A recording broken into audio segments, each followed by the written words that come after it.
Hello friends, welcome again to my YouTube channel. आज की इस वीडियो में हम बात करेंगे इलास्टिसिटी ऑफ डिमांड के सेकंड पार्ट के बारे में।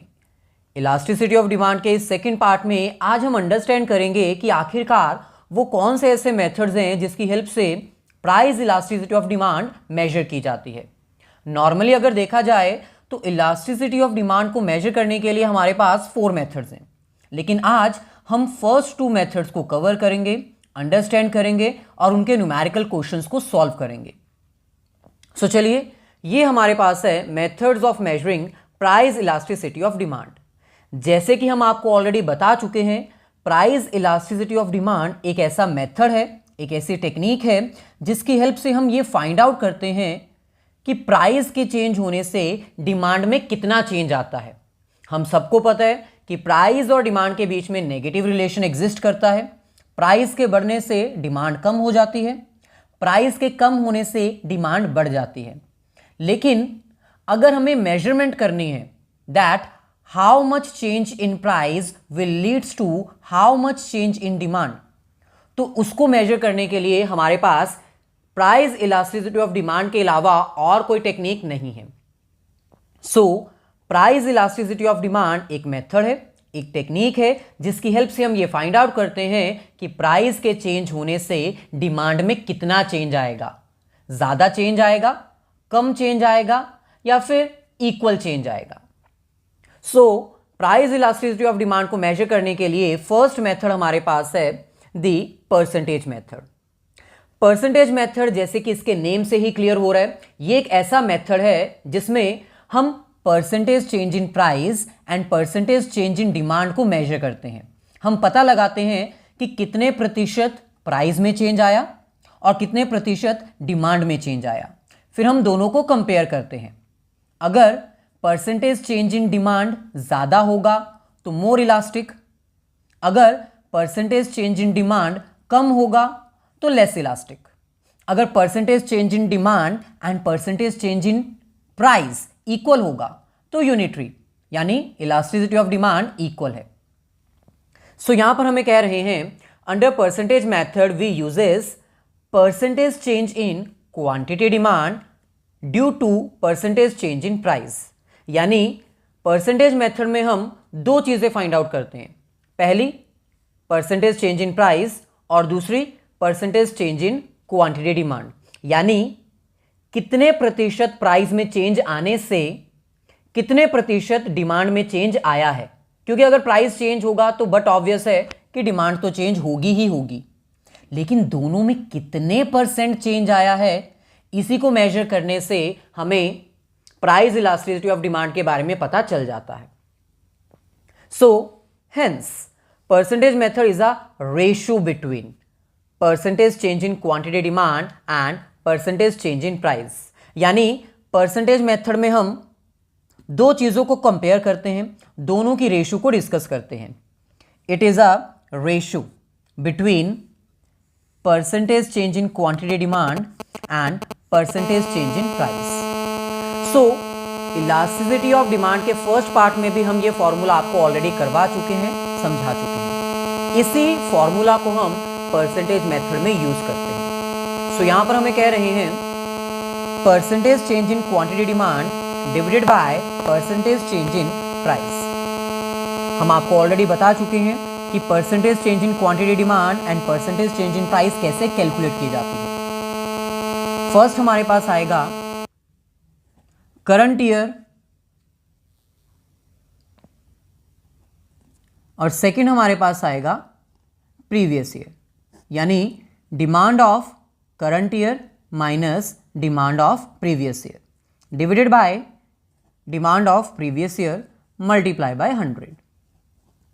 सिमिलरली यहां पर भी हमें परसेंटेज कैलकुलेट करनी है, price of current year minus price of previous year divided by price of previous year multiply by 100।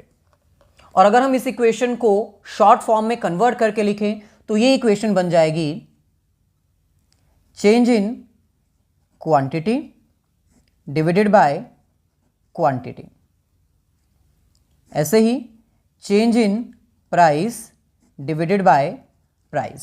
100 से कैंसिल हो जाएगा। और अगर हम इसको और शॉर्ट फॉर्म में लिखें तो ये हमारे पास आ जाएगा, मल्टीप्लाई करेंगे तो ये रेसिप्रोकल हो जाएगा।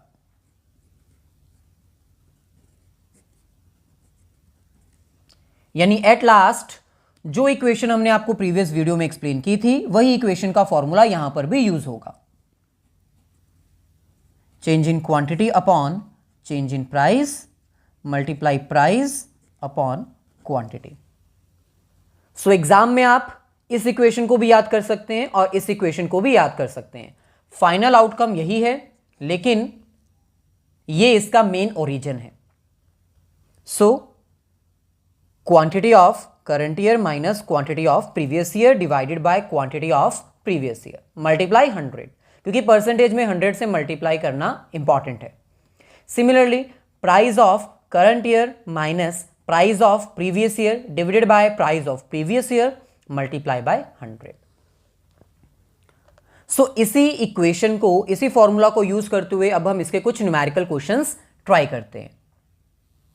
सो ये हमारे पास कुछ numerical questions with the help of following table and situation calculate price elasticity of demand using percentage method. So हमें डिफरेंट केसेस दिए हुए हैं, उन केसेस में हमें price elasticity of demand calculate करनी है परसेंटेज मेथड की हेल्प से। सो ये हमारे पास डिफरेंट सिचुएशंस हैं। फर्स्ट केस हमें गिवन है, if price of commodity fall from 5 to 3। अगर हमारे प्रोडक्ट का प्राइस 5 से 3 हो जाएगा तो डिमांड हमारी 10 से बढ़ के 30 हो जाएगी। अब इस सिचुएशन को ध्यान में रखते हुए हमें परसेंटेज मेथड की हेल्प से इलास्टिसिटी ऑफ डिमांड को कैलकुलेट करना है परसेंटेज मेथड की हेल्प से। सो चलिए सबसे पहले हमें यहां पर अपनी सिचुएशन को अच्छे से अंडरस्टैंड करना है। सबसे पहले हम यहां पर लिखेंगे प्राइस हमारा 5 से 3 हो रहा है, 5 से 3 हो रहा है। सो 5 आ जाएगा हमारा प्रीवियस ईयर प्राइस और 3 हमारा आ जाएगा करंट ईयर प्राइस। सिमिलरली अगर प्राइस में चेंज आया है, प्राइस अगर कम हुआ है तो डिमांड ऑब्वियसली इंक्रीज होगी, क्योंकि नेगेटिव रिलेशन एग्जिस्ट करता है प्राइस और डिमांड के बीच में। सो डिमांड हमारी 10 से बढ़कर 30 हो जाएगी। इसका मतलब ये हमारा है प्रीवियस ईयर की क्वांटिटी और ये हमारी है करंट ईयर की क्वांटिटी। परसेंटेज मेथड का फॉर्मूला अप्लाई करते हुए सबसे पहले हमें चाहिए percentage change in quantity demand divided by percentage change in price. इसका फॉर्मूला आप ओरिजिन से भी स्टार्ट कर सकते हैं और जो मेन लास्ट फॉर्मूला है वहां से भी आप इस इक्वेशन को सॉल्व कर सकते हैं। हम ओरिजिन से स्टार्ट करेंगे, यानी Q1 minus Q0 divided by Q0 multiply by 100 divided by P1 minus P0 divided by P0 multiply by 100। यहां पर आपको एक चीज याद रखनी है, इलास्टिसिटी ऑफ डिमांड हमेशा नेगेटिव होती है, क्योंकि आपको पता है प्राइस और डिमांड के बीच में नेगेटिव रिलेशन एग्जिस्ट करता है। सो इसलिए यहां पर आप नेगेटिव साइन यूज कर सकते हैं। अब अगर हम इस इक्वेशन को सॉल्व करने के लिए इनको यूज करेंगे तो हमारे पास आंसर आ जाएगा, यानी बहुत ही सिंपल मेथड है। Q1 30 Q0 10 divided by Q0 that is 10 multiply by 100। Next P1 यानी कि 3, P0 यानी कि 5, P0 यानी कि अगेन 5 मल्टीप्लाई बाय 100। सो 100 से 100 हमारा हो जाएगा कैंसिल, ये हमारे पास आ जाएगा 20/10 डिवाइडेड बाय -2/5। 0 से 0 कैंसिल, ये आ जाएगा 2/1 डिवाइडेड बाय -2/5। अब हम इस डिवाइड को अगर मल्टीप्लाई में कन्वर्ट करेंगे तो ये रेसिप्रोकल हो जाएगा। सो यहां पर हम मेंशन कर देते हैं 2/1 मल्टीप्लाई 5/-2, तो ये हमारे पास क्या बचेगा -5। और क्योंकि इक्वेशन पहले ही माइनस में है माइनस से माइनस हमारा हो जाएगा कैंसिल, तो आंसर आएगा 5। इसका मतलब अगर हमारा प्राइस फॉल करेगा इस सिचुएशन में, इस इक्वेशन की हेल्प से हमने जो कैलकुलेट किया वो है elasticity is equals to 5, which means elasticity of demand is more than 1। तो हम लिख सकते हैं elasticity of demand is more than 1, क्योंकि एक से तो ज्यादा ही है ना। So that is correct answer.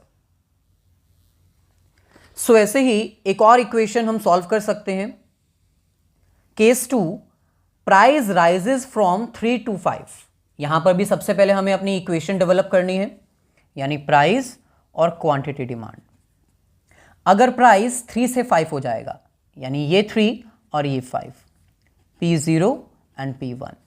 अगर प्राइस 3 से 5 हो जाएगा, तो जब 3 था तो डिमांड 30 थी, और जब 5 हो जाएगा, प्राइस बढ़ जाएगा, तो डिमांड कम हो जाएगी, 10 पर आ जाएगी, यानी ऑपोजिट। तो यहां पर हम मेंशन कर देते हैं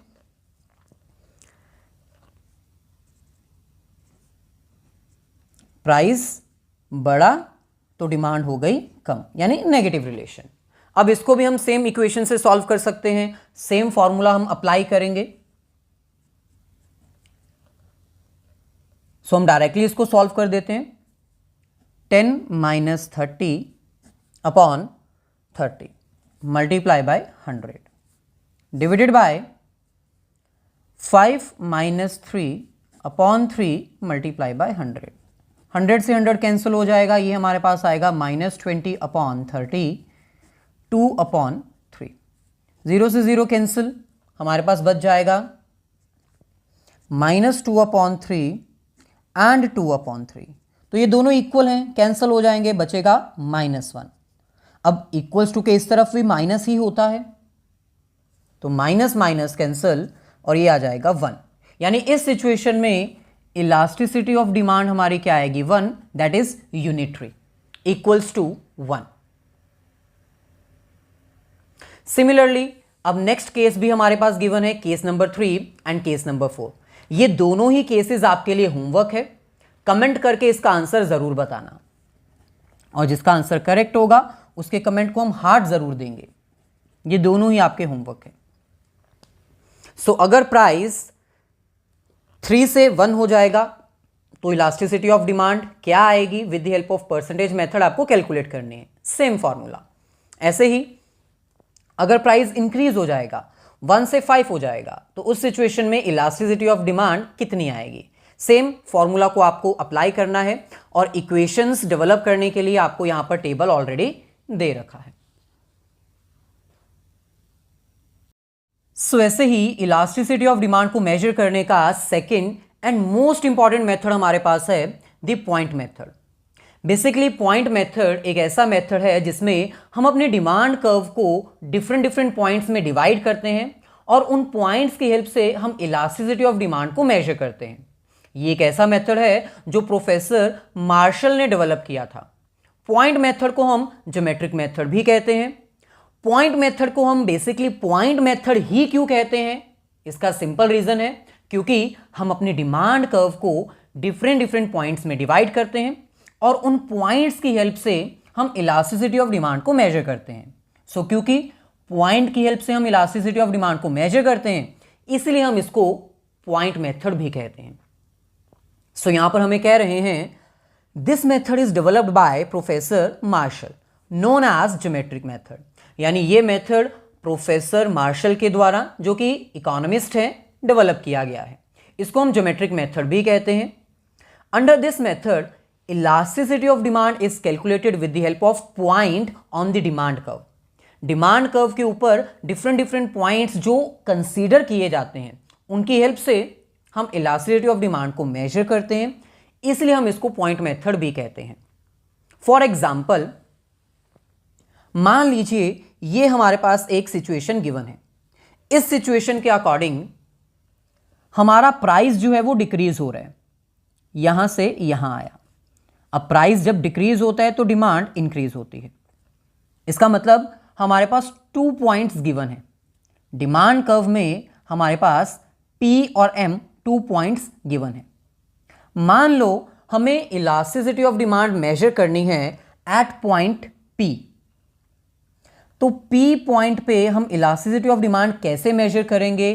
पॉइंट मेथड की हेल्प से। ये हम एग्जांपल की हेल्प से अंडरस्टैंड करेंगे। बेसिकली पॉइंट मेथड में जो मेन फॉर्मूला है वो है elasticity of demand is equals to lower segment divided by upper segment. यानी जिस भी पॉइंट पे आपको इलास्टिसिटी ऑफ डिमांड मेजर करनी है वहां पर आपको सिर्फ ये फॉर्मूला अप्लाई करना है। जैसे अगर हम बात करें at point P, lower segment क्या कहलाएगा? P से नीचे वाली जितनी भी वैल्यूज गिवन है, P से लेके S तक वैल्यूज। और अपर सेगमेंट क्या कहलाएगा? P से ऊपर वाले जितनी भी वैल्यूज हैं, यानी P से लेके R तक जितनी भी वैल्यूज गिवन है। That's it. पॉइंट मेथड में हमें कोई भी एक पॉइंट उठाना है, उसकी हेल्प से हमें इलास्टिसिटी ऑफ डिमांड मेजर करनी है, और उसका फॉर्मूला क्या है? Lower segment divided by upper segment. अगर हम पॉइंट P की बात करें तो लोअर सेगमेंट यानी P से लेके S तक जितने भी पॉइंट्स हमें गिवन होंगे, और अपर सेगमेंट की अगर बात करें P से ऊपर जितने भी पॉइंट्स हैं P से लेके R तक। लेकिन ये फॉर्मूला डेवलप कैसे हुआ, ये फॉर्मूला बना कैसे, हमें वो भी अंडरस्टैंड करना पड़ेगा। सो अगर आप फॉर्मूला अंडरस्टैंड नहीं करना चाहते, आपको केवल और केवल मेन फॉर्मूला के ऊपर फोकस करना है, तो यही फॉर्मूला है, दैट्स इट, खत्म। लेकिन अगर आपको फॉर्मूला कैसे डिराइव किया गया, कैसे ओरिजिनेट हुआ, वो भी अंडरस्टैंड करना है, तो आपको ये एग्जाम्पल समझनी पड़ेगी। अब यहां पर हमारी इस एग्जाम्पल के according RS is the demand curve. RS ये हमारी डिमांड कर्व है जो कि डाउनवर्ड स्लोपिंग है। अगर हमारा प्राइस डिक्रीज होता है, PB से MD हो जाता है, ये हमारी प्राइस कर्व है। पहले प्राइस हमारा PB पर था, ये हमारी प्राइस कर्व है, दिस वन, ये प्राइस कर्व है, और ये डिमांड कर्व है, यानी क्वांटिटी डिमांडेड। सो पहले हमारा प्राइस PB था। अगर हमारा प्राइस PB से कम होकर MD पर आ जाता है तो इसका इफेक्ट क्या होगा? हमारी क्वांटिटी डिमांड इंक्रीज हो जाएगी, क्योंकि प्राइस के डिक्रीज होने से डिमांड हमेशा इंक्रीज होती है। हमारी डिमांड कहां पर हो जाएगी? पहले वो OB पर थी, यानी ये रही डिमांड। पहले हमारी डिमांड यहां से लेकर यहां तक थी, अब कितनी हो गई है? OD। यानी अगर हम इसको डिटेल में अंडरस्टैंड करें तो ये हमारा है प्राइस।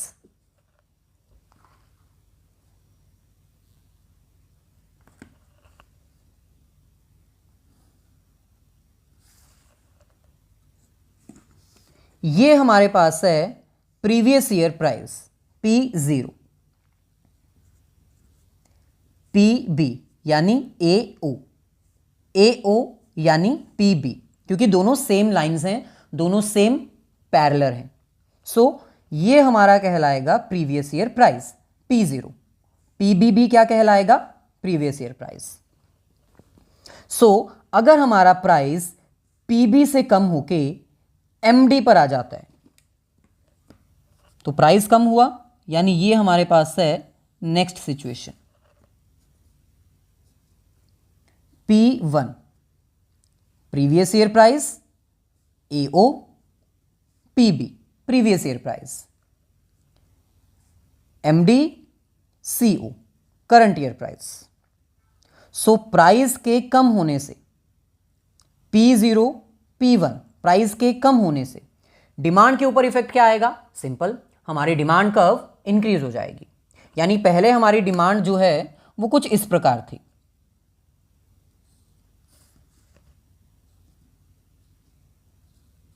Q0, OB या फिर APB हम इसको कह सकते हैं, क्योंकि दोनों पैरेलल हैं। OB, AP, पहले हमारी डिमांड कितनी थी? OB। अब प्राइस के कम होने से डिमांड कितनी हो चुकी है? OD।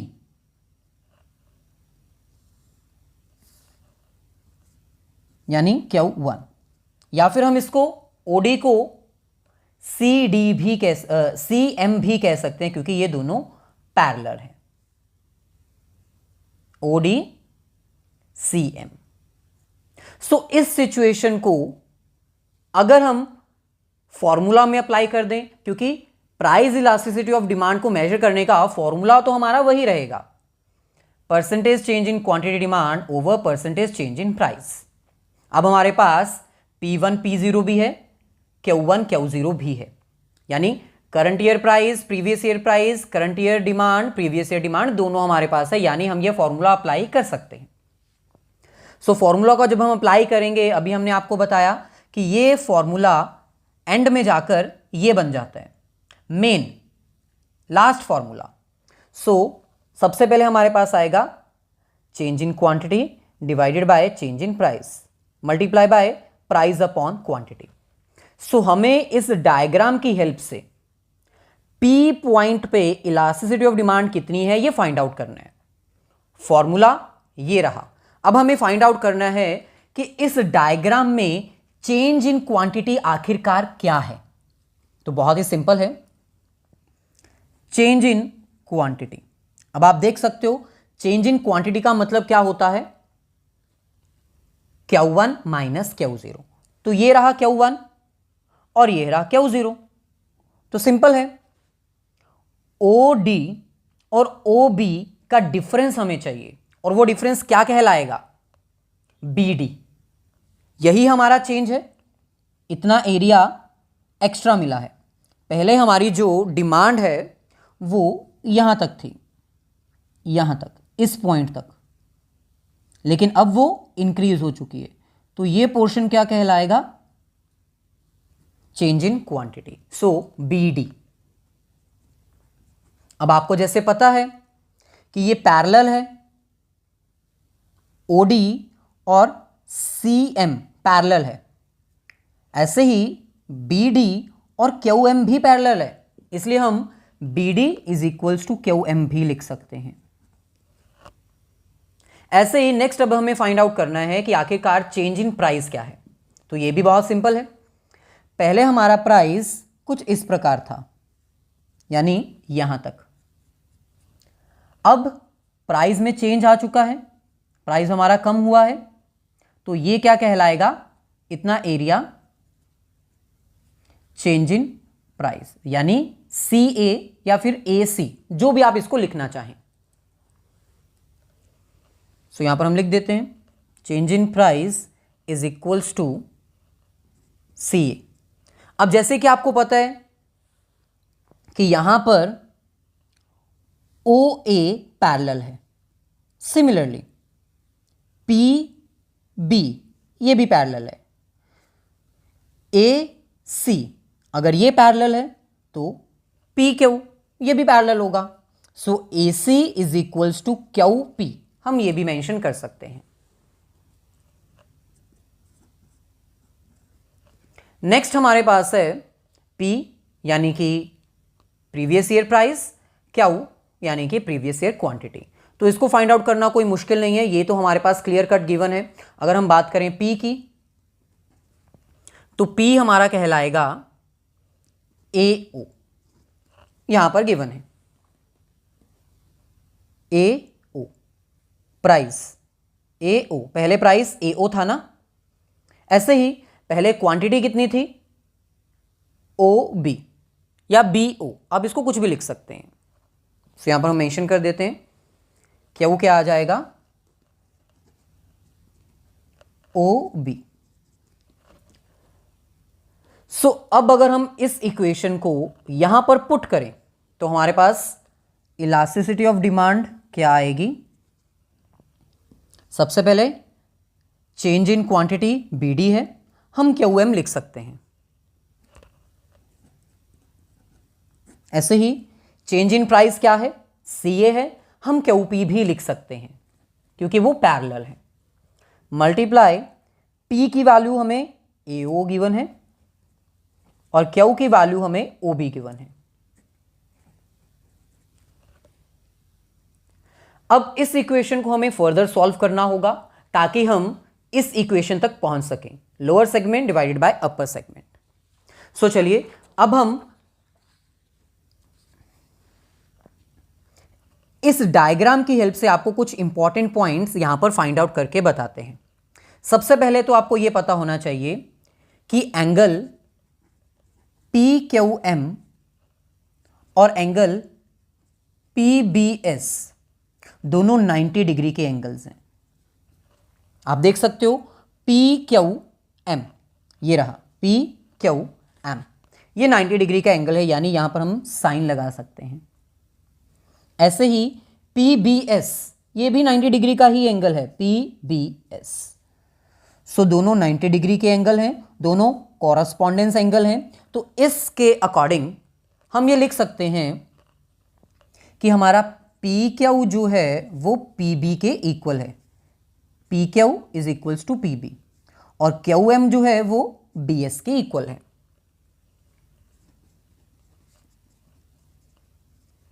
ऐसे ही यहां पर एक और इंपॉर्टेंट एंगल यहां पर जो हमें दिख रहा है वो है angle ROS is equals to angle PBS। ये भी 90 डिग्री का ही एंगल है, आप यहां पर कंसीडर कर सकते हैं।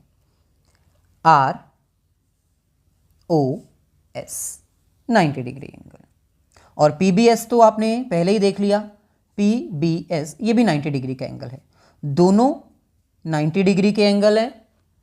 तो इसके अकॉर्डिंग भी यहां पर हमारी एक इक्वेशन बन सकती है, RO is equals to PB, OS is equals to BS। अब यहां पर एक और इक्वेशन हमारी बन रही है, वो है AO is equals to PB। यहां पर आप देख सकते हो, मैंने आपको पहले भी बताया है AO is equals to PB, क्योंकि दोनों पैरेलल हैं। हमें ये वाली इक्वेशन यूज करनी है और ये वाली इक्वेशन यूज करनी है, तो हमारा फाइनल जो लोअर सेगमेंट और अपर सेगमेंट का फॉर्मूला है वो डिराइव हो जाएगा। तो हम यहां पर अपनी वैल्यूज रिप्लेस कर सकते हैं। QM QP AO OB। सो अगर हम इसको फॉलो करें, यहां पर हम मेंशन कर लेते हैं सबसे पहले। सो अभी हमने जो 90 डिग्री के एंगल की हेल्प से फाइंड आउट किया वो हम यहां पर रिप्लेस कर सकते हैं, यानी QM की जगह हम BS लिख सकते हैं, QM BS। ऐसे ही PQ, इसकी जगह हम PB भी लिख सकते हैं, और AO को भी हम रिप्लेस करके PB मेंशन कर सकते हैं। सो फाइनली ये हो जाएगा कैंसिल, और हमारे पास बचेगा BS अपॉन OB। डायग्राम में अंडरस्टैंड करो, BS ये रहा, BS अपॉन OB, ये हमारा कहलाएगा लोअर सेगमेंट और ये कहलाएगा अपर सेगमेंट। सिमिलरली जैसे हमने इस लाइन को डिवाइड किया BS OB, ऐसे ही हम इस लाइन को भी डिवाइड कर सकते हैं, और ये हमारे पास क्या आएगा, OA यानी कि lower segment, AR upper segment. So यहां पर हम लिख सकते हैं BS is equals to OB is equals to OA AR। Similarly जैसे हमने इन दोनों लाइंस को डिवाइड किया, हम अपनी इस लाइन को भी डिवाइड कर सकते हैं, PS अपॉन PR, यानी lower segment divided by upper segment. So PS upon PR, इसका मतलब फाइनली किसी भी एंगल से आप कंसीडर करो, पॉइंट मेथड की हेल्प से मेन फॉर्मूला क्या आएगा, lower segment divided by upper segment. So इस तरह से पॉइंट मेथड में ये लोअर सेगमेंट और अपर सेगमेंट का फाइनल फॉर्मूला डिराइव किया गया। एग्जाम में अगर आपको डेरिवेशन आएगी तो ये पूरी डेरिवेशन आपको एक्सप्लेन करनी पड़ेगी। अगर नहीं आती, सिर्फ और सिर्फ पॉइंट मेथड के बारे में पूछा जाता है, तो आप डायरेक्टली ये फॉर्मूला लिखो, एक्सप्लेन करो और एग्जाम्पल दो। सो अगर हम अपनी एग्जाम्पल को एक्सटेंड करें तो फाइनल आउटकम हमारे पास आएगा, elasticity of demand at any point is equals to lower segment divided by upper segment. यानी किसी भी पॉइंट पे आपको अगर पॉइंट मेथड से इलास्टिसिटी ऑफ डिमांड को मेजर करना है ना, तो फॉर्मूला यही रहेगा, फाइनल फॉर्मूला यही है। सो ये हमारे पास एक एग्जांपल है जहां पर हमने LMNPQ यानी टोटल 5 पॉइंट्स में अपनी डिमांड कर्व को डिवाइड किया है। अगर मैं आपसे पूछूं पॉइंट N के अकॉर्डिंग इलास्टिसिटी ऑफ डिमांड कितनी है, तो बहुत ही सिंपल है। According two point N, lower segment divided by upper segment. Lower segment में कितने पॉइंट्स आएंगे, N से लेके Q तक, और अपर सेगमेंट में कितने आएंगे, N से लेके L तक। तो कितने पॉइंट्स आएंगे, N P Q, 3 पॉइंट्स हैं लोअर सेगमेंट में, N M L, और 3 ही पॉइंट्स हैं अपर सेगमेंट में, यानी elasticity of demand is equals to 1 unitary.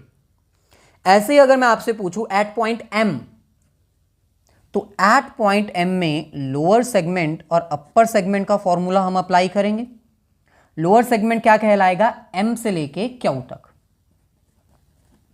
और अपर सेगमेंट ML, M से लेके L तक। इसको भी अगर हम सॉल्व करें तो M से Q तक कितने पॉइंट्स हैं, 1 2 3 4, और ML कितने पॉइंट हैं, 1 and 2, 2 आ रहा है, यानी elasticity of demand is more than 1। ऐसे ही अगर मैं आपसे बात करूं एट पॉइंट L, तो इसमें सबसे पहले हमारे पास आएगा lower segment divided by upper segment. Lower segment में हमारे पास कितने पॉइंट्स आएंगे, L पॉइंट को कंसीडर करो, 1 2 3 4 5,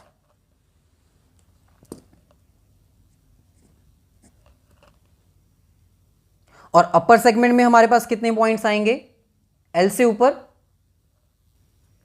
L से ऊपर हमारे पास कोई भी पॉइंट गिवन है ही नहीं, 0। ये हमारे पास 5 to 6 पॉइंट्स कहलाएंगे, 6 points considering D also, 1 2 3 4 5 6। So क्योंकि ये डिवाइडेड बाय 0 है इसलिए इंफिनिटी आ जाएगा। ऐसे ही अब आपके लिए होमवर्क है कि आपको पॉइंट P और Q पे इलास्टिसिटी ऑफ डिमांड को मेजर करना है और कमेंट करके आंसर जरूर बताना है। सो ये थी हमारी आज की वीडियो जिसमें हमने इलास्टिसिटी ऑफ डिमांड को मेजर करने के 2 मेथड्स कवर किए, percentage method and point method. अगर वीडियो अच्छी लगी हो तो इसको प्लीज अपने सभी फ्रेंड्स के साथ शेयर जरूर करिएगा, वीडियो को लाइक भी कर दीजिएगा, और चैनल को सब्सक्राइब नहीं किया है तो सब्सक्राइब कर दीजिए ताकि फ्यूचर में अगर कोई भी वीडियो अपलोड की जाए तो उसका नोटिफिकेशन आपको मिलता रहे।